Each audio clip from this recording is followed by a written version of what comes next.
So last week I was doing some drone flying and creating some aerial images, and I had a couple people ask what else I could do with the drone data. So I'm just going to do a quick 2-minute video of just what else I'm doing with this drone data. So it is nice to go in and have some really nice detailed maps. The maps always look better in ArcMap than they do in ArcScene. But here's a basin that I went and flew. It's not related to any project. I just went and flew it because it's a couple miles from my house. And what I did is I took the aerial imagery and I created a project area around the aerial imagery, and I kind of clipped it out just so I kind of have a focused area to work on in ArcScene,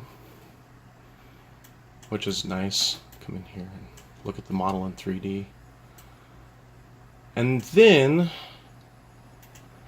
I clipped out an area that I'm interested in for volume. So here's a polygon of the basin, and I created these contours of the basin as well. And we're in meters here. Always work in meters with ArcGIS because the tools just all work better when you're using meter units. And so I wanted to get the volume of this basin. And so what I did is I created a tin model. And so I go into ArcScene here, have this basin, have my basin line here, have my contours if I want them on, turn on the tin model.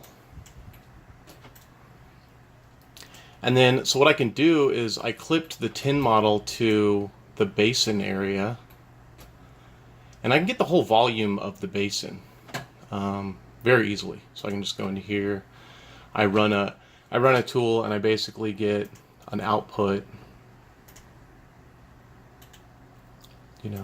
The whole tin volume is 113,582 cubic meters.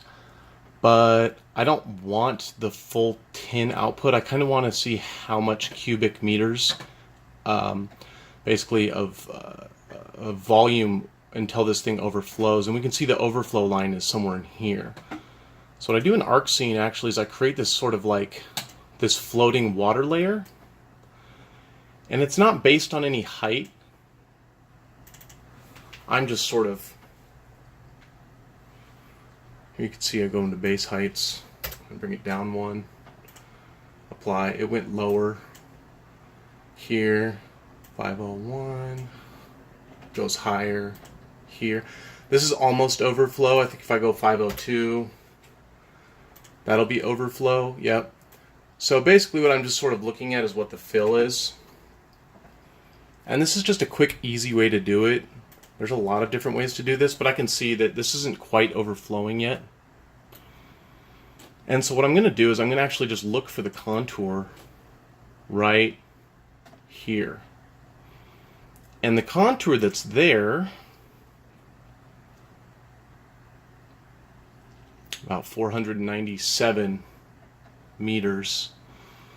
And so what I do is I run another volume at the 497 meter mark. So from 497 meters down to the bottom, remember before we had 113,582 cubic meters, and now we're going to do it from the 497 meter mark, and we're going to get 17,881 cubic meters.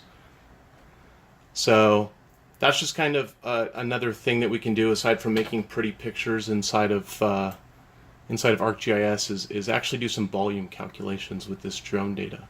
So thanks for watching my video. I'll probably post a couple more this week.